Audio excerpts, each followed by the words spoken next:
Hey everyone, welcome to my channel. My name's Lee. You're watching Dark Roots Creations, and this is my weekly wrap-up for May 8th to the 14th.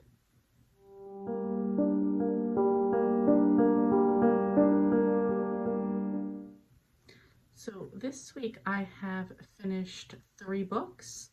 2 are middle grade, 1 is not. I will talk about the not first because I finished that one first. That would be The Appeal by Janice Hallett. And this was like a suspense thriller.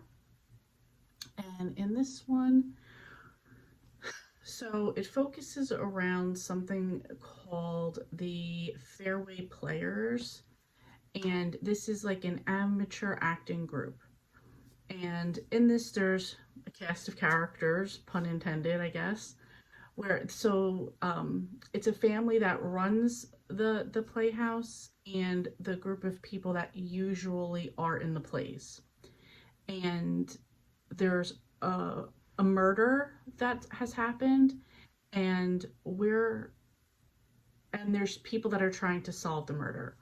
So through a law company, whatever, a lawyer, there's 2 like assistants that are being given information, and through them we're reading the information that they're given, and that's how we're being told about everything that's going on.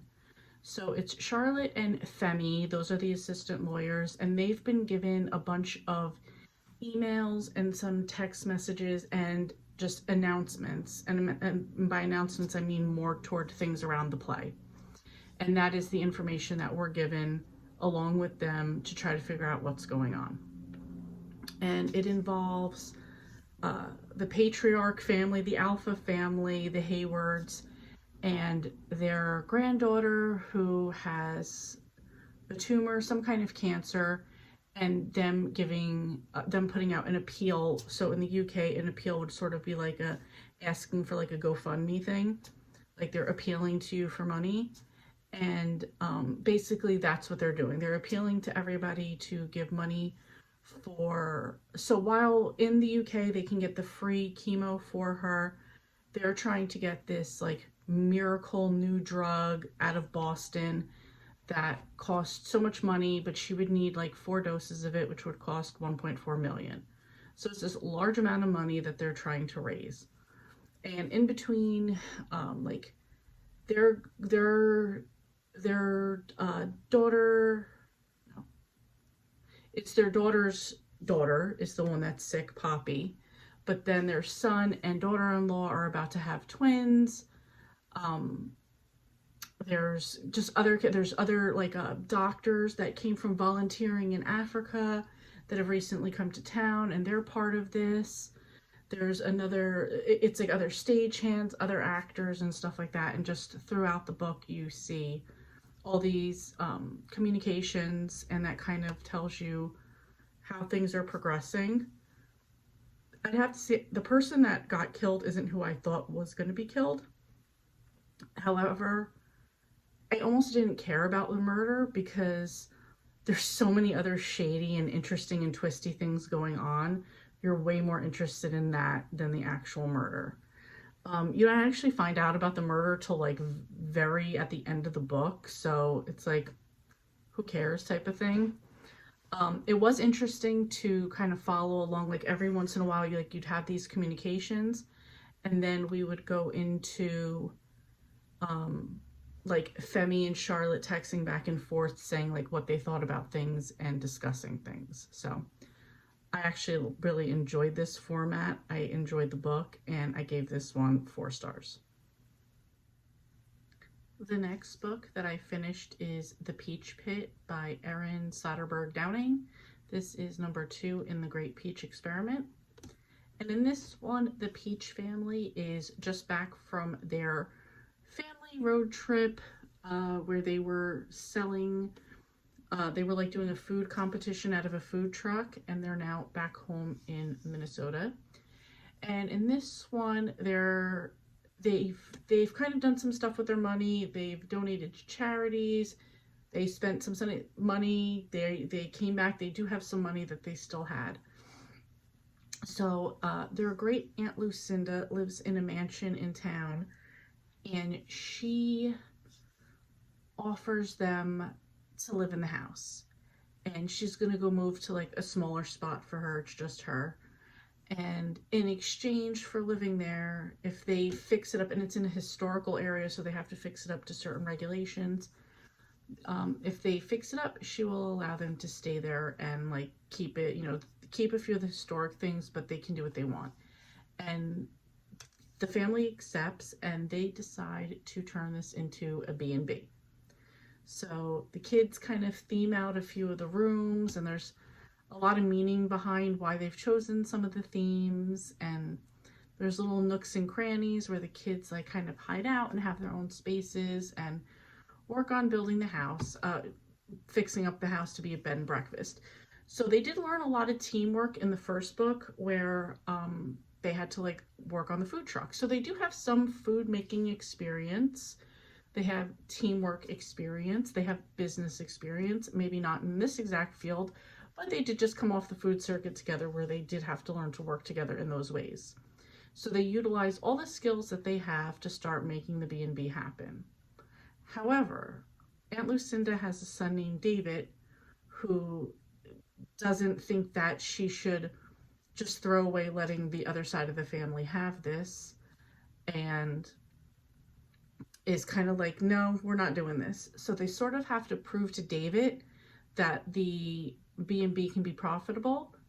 And he's still sort of like, no, like this is like my mom's inheritance. So it's kind of a bit of a face off too with David. So there are a few hints in this one as to what the third book is going to be. That is something I still plan on reading this month, so I will talk about that one in a future video. But yeah, so this was really cute. I love the Peach family. So let's go and see what this got me for, I'm sorry, I have a hair stuck to me. What this got me as far as prompts.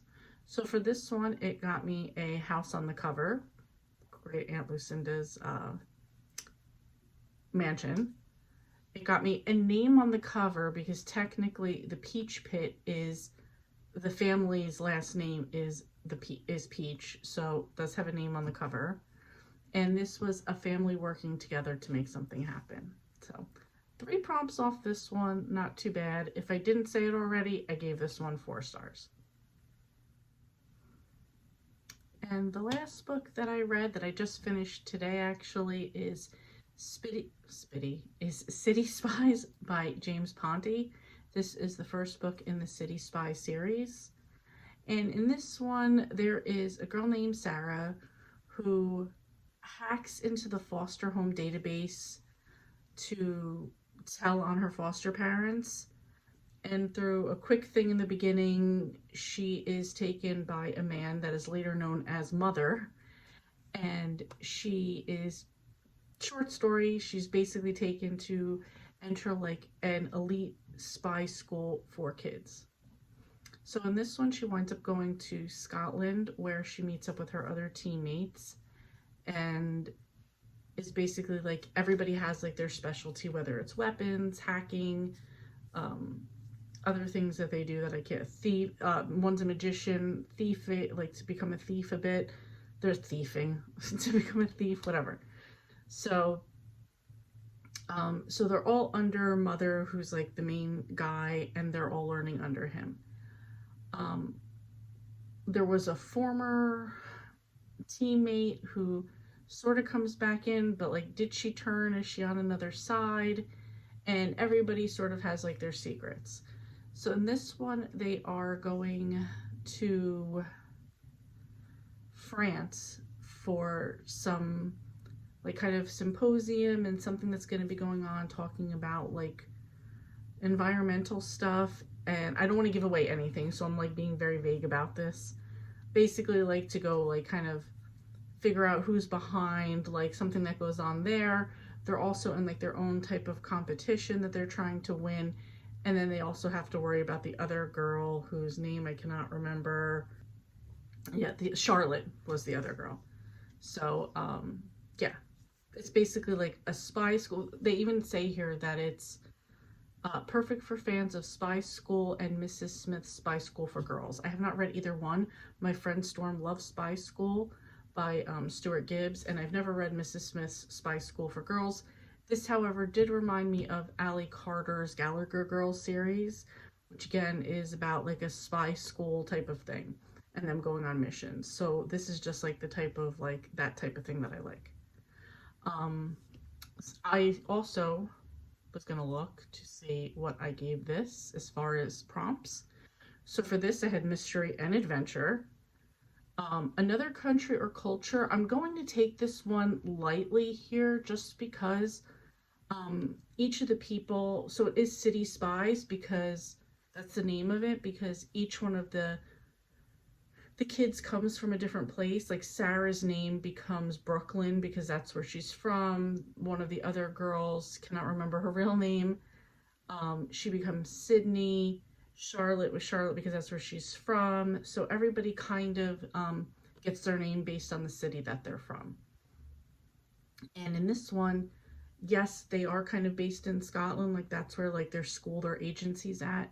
But again, people from all over. You have from India, there is somebody from France there, you have America, you have UK, Australia, so there are different cultures and countries coming together. So I will use that prompt lightly for this one.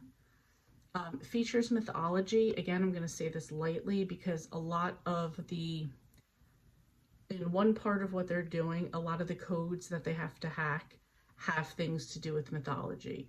In particular, they use a reference a lot to Olympus and like the Greek gods, and then also to Asgard and the Norse gods. So there is that lightly in the background. I will say features immigrants because again, people from all over coming to another country, as in Scotland not being where they're from. So them all coming and living there, they're all immigrants. And getting used to and respecting other people's cultures, and not only like what their talents are as far as like magician or thief or hacking, but also respecting their cultures and things that are just particular to them. Then I also have a bright light or a light source on the cover. Here they are at the Eiffel Tower, and they have flashlights too. So again, bright lights. And another prompt is strangers because none of them knew each other before they got together to form this team, or particularly Brooklyn didn't know any of them. She's our main character. So coming together with a bunch of strangers to accomplish a task. If I didn't already say, I gave this one 4 stars. So here is my board at this time. I'm still going to be working on other books to finish this. I'm currently reading B is for Blended by Lindsay Stoddard.